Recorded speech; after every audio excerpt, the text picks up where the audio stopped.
Hello मेरे प्यारे बच्चों।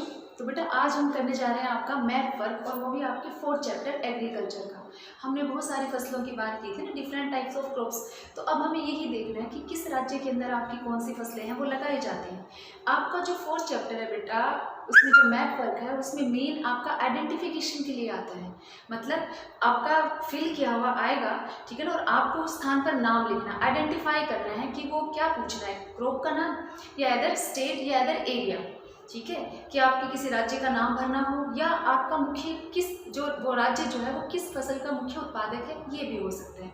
मतलब दो तरह से देखिए, जैसे आपका जो मैप वर्क है उसमें होगा major areas of rice and wheat cultivation, कि आपकी जो मेन आपके जो सेरेल क्रॉप्स हैं चावल और गेहूं, तो उसके मुख्य क्षेत्र। ठीक, और नेक्स्ट जो है लार्जेस्ट या मेजर प्रोड्यूसर स्टेट्स की के बेटे इन क्रॉप्स की। तो देखिए जो हम फर्स्ट ले रहे हैं, सपोज करिए बेटा आपका ये एरिया जो है उसमें फिल किया हुआ था, बहुत बड़ा है।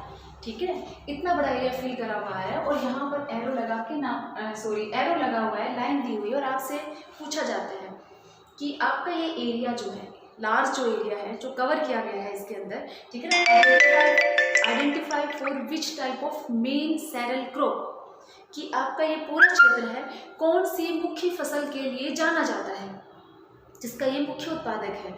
तो सेरेल क्रॉप की या मेजर क्रॉप की बात करते हैं तो बेटा हमारे पास दो है ना, कौन सी, एक आपकी होगी बेटा राइस और सेकंड आपकी व्हीट। तो देखिए ये जो एरियाज हैं ये किसके लिए जाने जाते हैं, चावल के लिए ना बच्चे। तो हम यहाँ पर लिख देंगे राइस। आपका जो भी ए बी या फर्स्ट जो भी है वो आपका आंसर हो जाएगा। ठीक, एक तरह से। दूसरी तरह से ऐसे भी पूछा जा सकता है आपसे कि आपका जो एक एरिया या आपका ये जो फिल किया गया है इसे पूरा ना करके कोई पर्टिकुलर पार्ट फिल करके आ सकता है। ठीक है, मतलब इतना बड़ा नहीं देकर और आपसे सिर्फ ये इतना पार्ट है फिल कर दिया और एरो लगाकर आपसे पूछा जाता है कि this area is known for rice cultivation, मतलब पैडी क्रॉप के लिए जाना जाता है। अब आप करिए क्या, identify this area and right the name at a given place. आप पहचान करो कि बेटा ये कौन सा स्थान है और नाम लिखिए। तो एरिया पूरा आ रहा है, पर्टिकुलर स्टेट नहीं आ रहा बेटा। ठीक है ना, अगर एक राज्य भरा हो तो आप राज्य का नाम लिख देंगे। सपोज करो इसमें आपका यूपी आ गया या आपका बिहार भरा हुआ आ गया, ठीक है, या आपका वेस्ट बंगाल आ गया, तब तो ईजी है। लेकिन एक एरिया उसने पूरा दे दिया है तो आप पर्टिकुलर स्टेट्स के नाम ना लिख के आप इस पूरे में लिख दोगे नॉर्दर्न प्लेन। ऐसे ही आपका ये पार्ट हो जाएगा बेटा आपका नॉर्थ ईस्टर्न, ठीक है ना, north eastern part of India.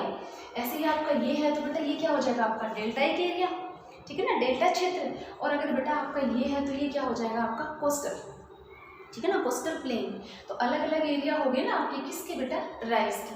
कैसे पूछा गया, दो तरह से, एक वो स्टेट भर के या एरिया भर के दे और आपसे उनका नाम पूछा जाए, आपको एक काम बता दिया जाएगा। एक क्या बताया जाएगा, भरने के बाद ये बताया जाएगा वो किसके लिए जाना जाता है, कि उसने कहा कि this area is known for rice cultivation, ठीक है ना, और आपसे कहा गया नाम बताइए। सेकंड, उसने राइस ही नहीं दिया और एरिया फिल करके दे दिया, ठीक है ना, और आपसे पूछा जाए कि this area known for which major crop, कौन सी मुख्य फसल के लिए जाना जाता है। तो आपने क्या लिखा, राइस। मतलब आपको समझना है बेटा कि वो क्या प्रश्न कर रहा है और उसके according you have to give answer और write the name at a given place. आपको वहाँ नाम लिखना है।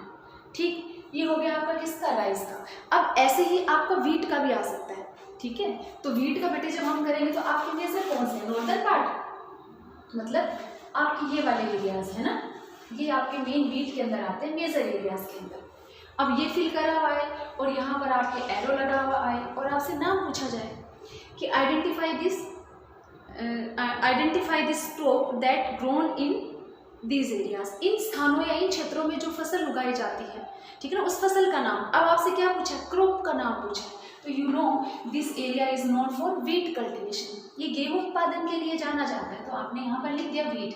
क्रॉप पूछ रहा है ना, अगर वो आपको क्रॉप देता है कि this area is known for main, मतलब किस चीज़ के लिए, व्हीट प्रोड्यूसिंग एरिया, ठीक है, मतलब ये गेहूं उत्पादक राज्य है बेटा, और आपसे कहा जाए एरिया का नाम लिखिए, तो आपका कौन सा हो गया, नॉर्दर्न प्लेन। पर्टिकुलर स्टेट अगर दिया जाए, सपोज करो ये नहीं दिया गया, ठीक है, और आपको सिर्फ ये दे दिया गया, ये भरा हुआ है, और यहाँ आपके आगे बेटा एरो और आपका नंबर 2, और आपसे पूछा जाए कि this state is known for wheat production, ठीक है ना, ये गेहूं उत्पादन के लिए जाना जाता है। अब आप नाम लिखिए, किसका लिखना बेटा, स्टेट का। तो आपको पता है कि ये कौन सा हो गया बेटा आपका, पंजाब, तो आप यहाँ स्टेट का नाम लिखेंगे। मतलब आपको वो काम करना है बच्चे जो पूछा जाता है, वो क्रॉप पूछ रहा है, वो एरिया पूछ रहा है, या फिर वो स्टेट पूछ रहा है। तो दो तरह से आपको तैयार रहना है, एक स्टेट का नाम बताने के लिए, सेकंड क्रॉप बताने के लिए। ठीक है ना। आइडेंटिफिकेशन में हिंट आपको दिया जाएगा, ठीक है ना, फिल भी करा हुआ आएगा। तो आपको फिल करने वाला तो काम रहा ही नहीं कि आपको ये देखना पड़ेगा मुझे कहाँ भरना है, कौन सी शेड देनी है, कैसे इस्तेमाल करूँ, नहीं, वो तो ईजी है कि आपके लिए भरा हुआ है। आपको तो सिर्फ आइडेंटिफाई करना और नाम लिखना, और वो बहुत सरल हो जाता है बेटा कब, जब आपने चैप्टर रीड किया है। लर्निंग का ही तो काम बचा ना, आपने लर्न कर लिया कि चाय सबसे ज़्यादा कहाँ होती है, गन्ना सबसे ज़्यादा कहाँ होता है, कॉफ़ी सबसे ज़्यादा कहाँ होती है, फिर बड़ा सिंपल है, ठीक है ना। याद करने के बाद आपको पता है कि चाय के बारे में पूछ रहे हैं तो वो जहाँ भी भरा हुआ है आप समझ जाएंगे इजीली कि मेन तो आपका क्या असम है। पढ़ते हैं बेटा। दूसरा काम ले, देखिए हमने मेजर आपके जो एरियाज थे किसका, वीट का और राइस प्रोडक्शन के देखे थे। अब आपका सेकंड है बेटा, largest and major producer states of किसकी, दीज क्रॉप्स के ना, ये जो आपकी फसलें हैं इनके बड़े या मुख्य उत्पादक राज्य हैं। तो जैसे शुगर केन है उसके आपके ये हो गए, तो जो आपके फर्स्ट दिए गए हैं, ठीक है ना, जो आपके पहले हैं ये सारे के सारे ये मेन है, मेजर प्रोड्यूसर किसका बेटा, UP is the major producer of sugar cane, फिर महाराष्ट्र, ठीक है। ऐसे ही टी का हो गया असम और वेस्ट बंगाल। अब ऐसा भी नहीं कि इस पूरे ही स्टेट के अंदर है ये फिल करा हुआ है या पूरा स्टेट ही होता है, क्योंकि कल्टीवेशन में पर्टिकुलर कुछ पार्ट होता है, तो टाइम टू टाइम बेटा ये चेंज भी होते हैं। तो ये तो आपको याद रखने ही है, पर आपको सेकंड भी करना है, ठीक है ना। इतना भी क्रेम नहीं करना कि आप ये सोचें कि चाय सबसे ज़्यादा असम में होती है और वो असम के बजाय अगर वेस्ट बंगाल का पार्ट फिल करके दे दे और आप तो लिखे आए बेटा क्या कि असम में याद करवाया गया था, असम में तो होती है पर वेस्ट बंगाल में भी होती है ना बच्चे। तो आपको ये जरूर याद रखना है बेटा कि आपका मेन उसके साथ दूसरा भी, मतलब प्रेजेंस ऑफ माइंड का यूज़ करना है आपको कि वो स्टेट कौन सा है, ये जरूर देख लेना है लर्निंग के साथ। ये तो आपने याद कर लिया कि इस राज्य के अंदर आपकी ये फसलें उगाई जाती हैं, इन फसलों के लिए ये राज्य जाने जाते हैं, ठीक है ना, कि these states are known for these crops. परंतु फिर भी उस वक्त ये जरूर देख लेना है कि कौन सा स्टेट आपसे वो पूछ रहा है। देखिए जैसे आपको फर्स्ट है शुगर केन है ना, अब शुगर केन जो है उसके लिए यूपी में है, तो वहाँ आपके यूपी फिल करा हुआ है, कलर आ सकता है, शेड भी आ सकती है, ठीक है। और यहाँ आपके लाइन आ गई, जो भी था आपका question number first second third, ठीक है ना, बट है जो भी है आपको यहाँ डाल दिया गया है। आपका हिंट आएगा क्वेश्चन में और पूछा जाएगा कि this area is sorry this state is known for sugar cane produce, write the name of state. आप राज्य का नाम लिखिए क्योंकि ये गन्ना उत्पादन के लिए जाना जाता है। अब वो गन्ना उत्पादन ना भी दे तो भी आपका काम तो आसान हो गया, क्यों, क्योंकि बेटा आप जानते हैं कि ये तो यूपी है ना। वो गन्ना दे, गन्ने की बजाय वो कुछ और भी दे सकता, वीट भी दे सकता, कोई भी दे, पर आपको तो ये स्टेट का नाम बताना, तो स्टेट वाले में तो दिमाग लगाना ही नहीं। अगर आपको राज्यों के नाम पता है तो आपके लिए आसान है कि सिर्फ नाम लिख दिया आपने, क्या, उत्तर प्रदेश, हो गया आसान, ठीक है, आपका ये हो गया। ऐसे ही ये एक काम। अब एक चीज़ और, जैसे आपका इसमें आपके मेजर एरियाज आ रहे थे, तो मैंने आपको बताया था दोनों तरह से याद रखना, स्टेट भी पूछ सकते हैं बेटा, क्रॉप भी पूछ सकते हैं कि एरिया फिल किया और आपसे बता दिया जाए Uttar Pradesh is known for which major crop, कौन से मुख्य फसल के लिए जाना जाता है। तो आपको यूँ लगेगा कि गेहूँ भी तो होते हैं, वेस्टर्न यूपी में हमने किया था, ठीक है, और बेटा आपका गन्ना भी होता है। तो उस वक्त आपको ऐसे क्वेश्चन बहुत रेयर पूछे जाते हैं, पर फिर भी उस वक्त आपको ध्यान रखना है हमने ये जो क्रॉप्स की थी इनको दिमाग में रखना है, क्योंकि मैप वर्क में बेटा इनके बाहर नहीं आएगा, क्योंकि इसमें हमने और भी बहुत सारे किया, आपकी ऑयल सीड का भी किया है, ठीक है ना। ऑयल सीड में भी डिफरेंट अलग अलग है, पल्सेस भी है, मेज भी है, ज्वार भी है, बाजरा भी है, बहुत सारे किए।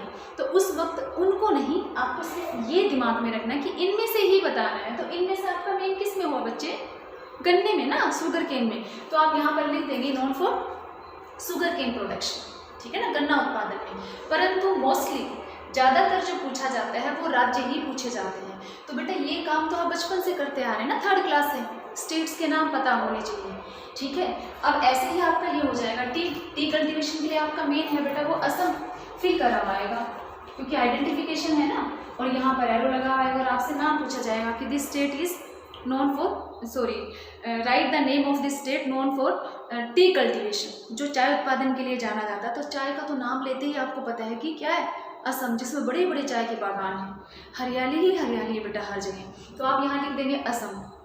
पर सेकंड भी है। हमने किया था कि सिक्किम के साथ जो पार्ट लगता है, असम के साथ जो पार्ट लगता है, किसका बच्चे, वेस्ट बंगाल का। ये आपका वेस्ट बंगाल बेटे यहाँ तक है।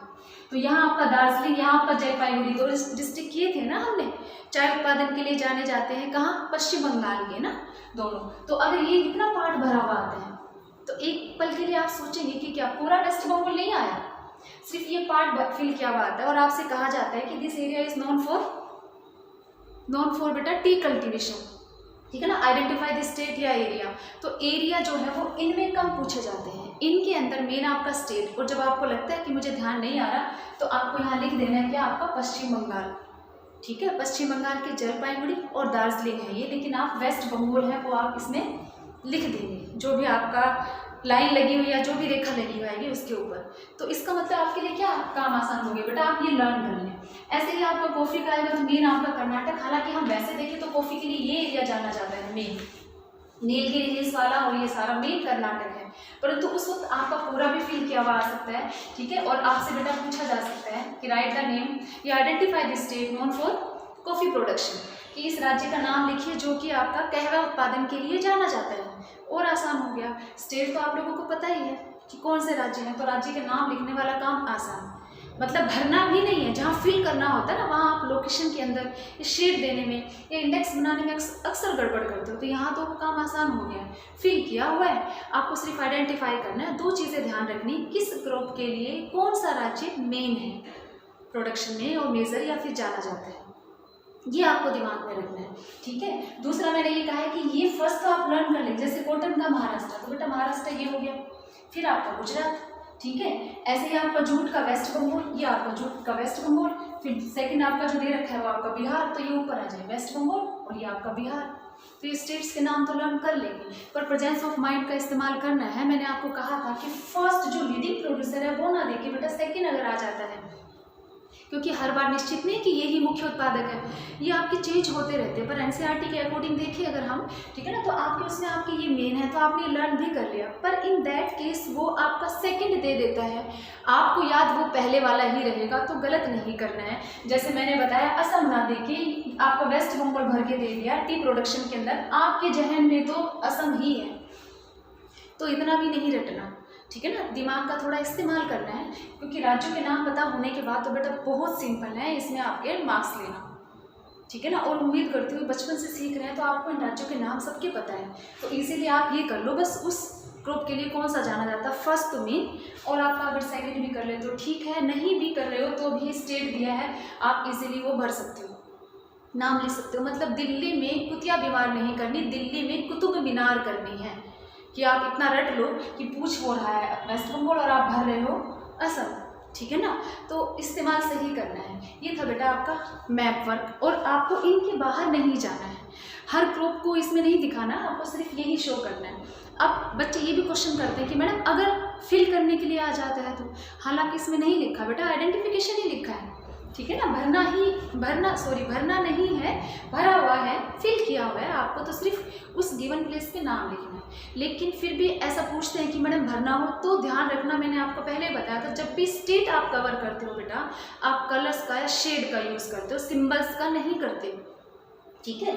अब जैसे आपको कॉटन के लिए भरना है, कॉटन प्रोड्यूसिंग, तो बच्चे जो है वो यहाँ इंडेक्स में दिखा देते हैं प्लस प्लस प्लस, और यहाँ लिख देते हैं कॉटन प्रोड्यूसिंग स्टेट, और ब्रैकेट में डाल देते हैं महाराष्ट्र या गुजरात, जिसमें भी भरना है। तो आप ये भी ना करें, आप या तो पेंसिल से उस सब पूरे को कर दें, हल्का हल्का शेड दे दें, या शेड की और भी तरीके हैं, आप ऐसे बना दीजिए, ठीक है।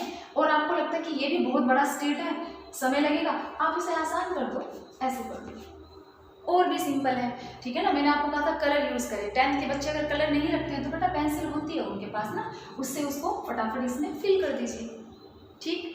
तो ये आपका मैप वर्क है जो आपको तैयार करना है, ठीक है बेटा, कोशिश करिए, अच्छा होगा।